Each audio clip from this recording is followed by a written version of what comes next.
My name is Derek Weiss, and I am the captain of this fire station. And let me be the first to welcome you to the new Station 53 Progress. Happy to have you. As the captain of the station, I sat up the road at our mobile home for about a year and a half, and I thought about and eagerly awaited the day that I could bring you all in here for this occasion and celebrate with a housewarming party. And hopefully that's what this will be. We're grateful for this chance to celebrate with our community and convey our sincere appreciation for the investment that you have made in emergency services. Since I joined the crews here at Station 53, my primary responsibility was to ensure that the crews were in a constant state of readiness. And while this typically meant overseeing training and drilling, maintaining the equipment, surveying our first due, and managing the station budget, for me it also included finding creative ways to store fire suppression and hazardous materials equipment in a station that was just too cramped. For those of you that don't know me, I've actually been with this station for 16 plus years now. I've seen probably a half a dozen remodels, maybe a few more. I've walked through water when a river ran right through the station where you folks sit today. And I watched as my crews desperately tried to maintain a building that was just not built by today's standards. It probably wasn't today. As your captain, I stand here with you in a building that can accommodate today's and tomorrow's needs. It will be an asset to this community for generations to come. Now I'd like to introduce you to Mike Dyke, our fire chief. Chief Dyke.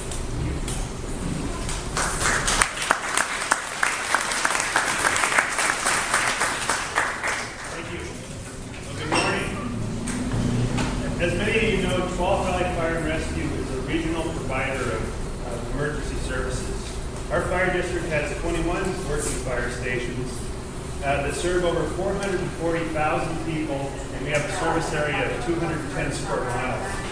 This fire station is actually in the heart of our fire district. And for those of you that are neighbors to this station, you know this is a very busy place. The crews at this station every year run around 3,000 calls for service, and this is typically known as the second busiest fire station in our fire district. So planning for this fire station was a long process. It included financial, design, and logistical considerations, including the temporary location up the street of the junior high. We gathered a lot of community input over the course of the process, because this site has been the site of a fire station since at least the 1950s. The station that was here before it was deconstructed was actually built in 1964, and there were several additions that had taken place over the years, the last being in 1978. After thoroughly evaluating our response time, and we had over 2 decades of response data, we knew the fire station was in the right spot. It was just not in the best condition. There were several things that were wrong with the old station, some of which were it was undersized for today's staff apparatus and equipment needs. The mechanical and the electrical systems were antiquated. The soil underneath the fire station had actually become unstable because of the amount of water that coursed through here during the winter. And it was not compliant with the current building codes and seismic requirements. So I can't talk about the fire station without mentioning a question that we've heard in the community a lot. As you can see, the station sits on a very small lot. And the fact is we had to go up in height. We were also limited on where the station could sit on the site because of sensitive wetland areas that were adjacent to the property. And with a limited footprint, we tried to be smart about the fire station's design. The fact is the attic in this station houses HVAC equipment to help the station run more efficiently. Now, although the steep pitched roof adds height, it actually saved the district over $10,000 in materials and engineering costs.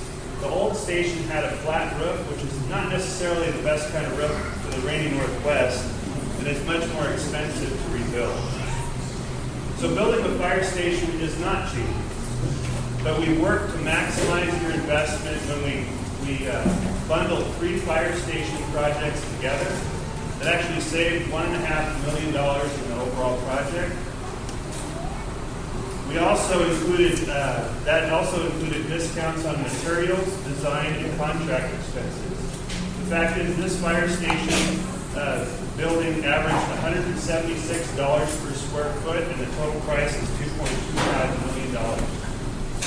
In addition to a good financial value, this fire station was constructed to the Gold LEED certification rating. This means sustainable practices were used in the construction and deconstruction of this fire station and the previous one, where materials were recycled from the former station. In addition, the station incorporates several earth-friendly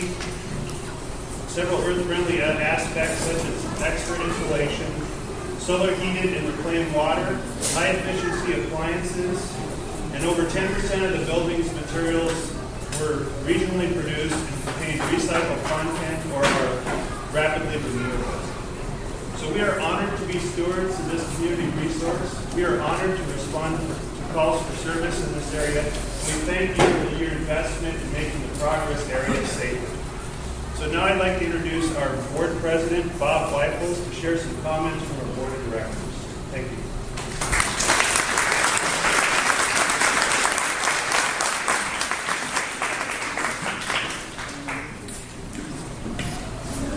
Well, good morning.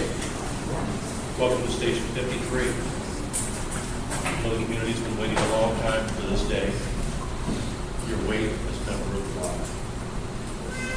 First thing I'd like to do, I'd like to thank the community and our partners for allowing us to build this wonderful structure to serve you and your community.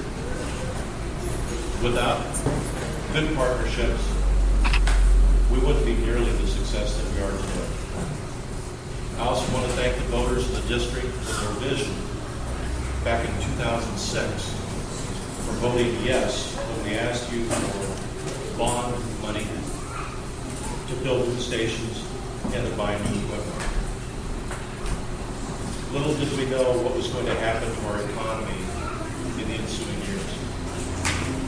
We chose the right time to ask you, and you chose the right time to say yes.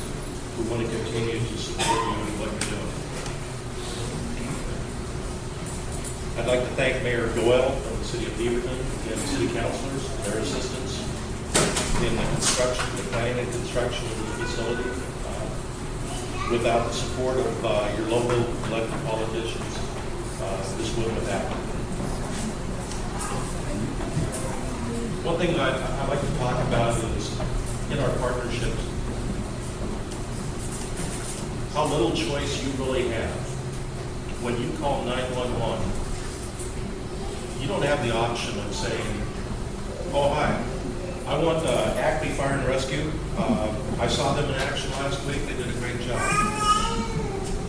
TVF&R is a monopoly. When you're a monopoly, you have to provide superior service. So we have to come with our A game every time the bell goes off. I look around the room and I see lots of young children. God forbid it's one of your children who's riding their bike, falls, hits their head on the curb, something like that, and you've got to call for help. And you need to know that when we respond, you're getting the best, not just in Fort area, not just in Oregon, not just in the United States, but one of the best fire departments in the world at your service. We demand professionalism from our people. We demand excellence in service. And thanks to your support, you get that on virtually every call. With that, I'd like to conclude by saying once again, thank you for your support. We'll continue to do our best. Whenever we see a deficiency, we will correct it immediately.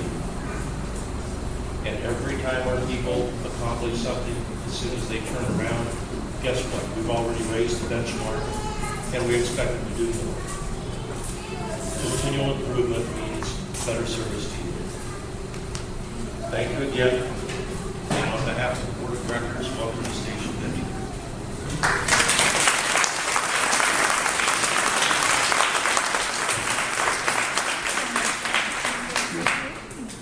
Thank you, President Whitehurst. Mr. Dyke, appreciate the kind words.